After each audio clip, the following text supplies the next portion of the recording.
Isang mapagpalang araw sa ating lahat. Ako ang inyong lingkod, Elijah Paul John Montes, at welcome sa ating daily devotions.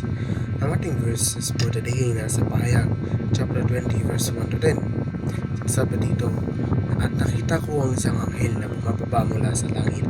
Siya ay may taglay na susi ng walang hanggang kalaliman. Siya ay may hawak ng malalaking talikala.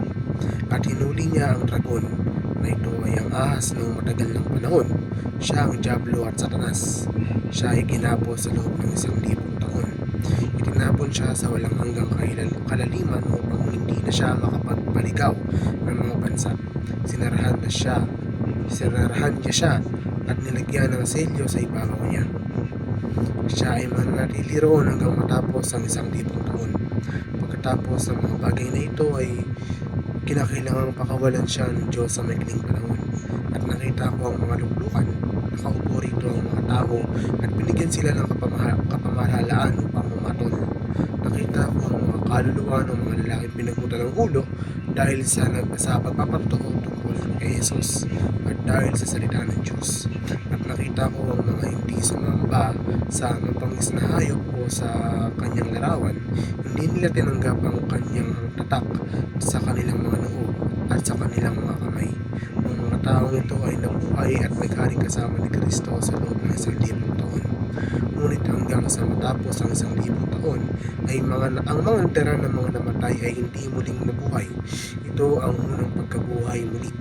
Pinagpala at banal ang mga kabilang sa unang pagkabuhay muli.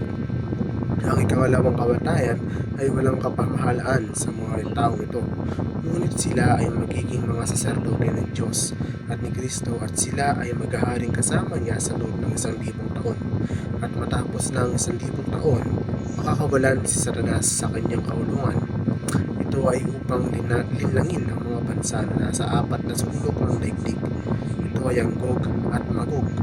Titipunin niya sila sa pagdidigma. Ang bilang nila ay katulad sa bilang ng buhangin sa tabing dagat. Sila ay umaahon hanggang sa kapila ng kalaparan ng lupa. Pinalibutan nila ang kampo ng mga banal at ang lungsod na pinakamamahal. At ang mga apoy ay bumaba mula sa langit at tinupok sila.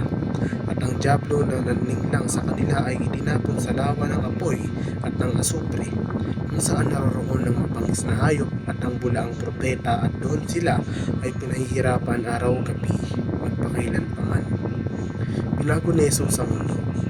Ito ay tumutukoy sa paniniwalang Kristiyano na ang paghari ni Jesucristo o Harian ay magdadala ng ganap na pagbabago sa mundo. Ang pagbabagong ito ay nagsasangkot ng parehong espiritual at pisikal na pagpapanibago na nakakaapekto sa mga individual at sa buong nilikha. Si Jesucristo ay babalik sa nakikitang kalwalhatian. Ang kaganapang itong nakilala rin bilang ang ikalawang pagdating ay inilalarawan bilang isang pahingang literal at pandaigdigang kaganapan kung saan ang Biblia ay bababa sa kalwalhatian ng mundo. Ang hinaharap na may kapangyarihan at ang buong sanlilikha.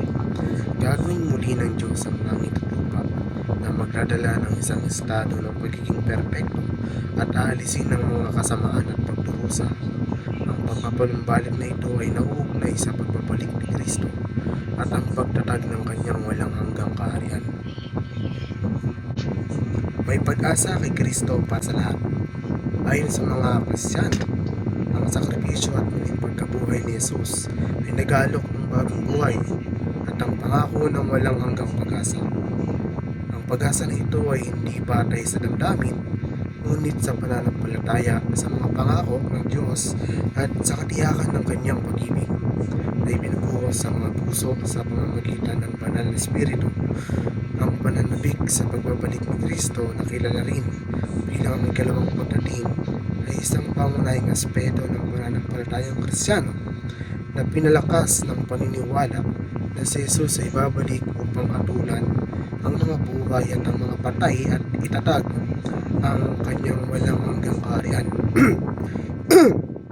Ang paghahanda ng daan para sa Panginoon ay pangunahing nangangahulugan ng paggawa ng spiritual at moral na mga paghahanda para sa pagdating ni Jesucristo.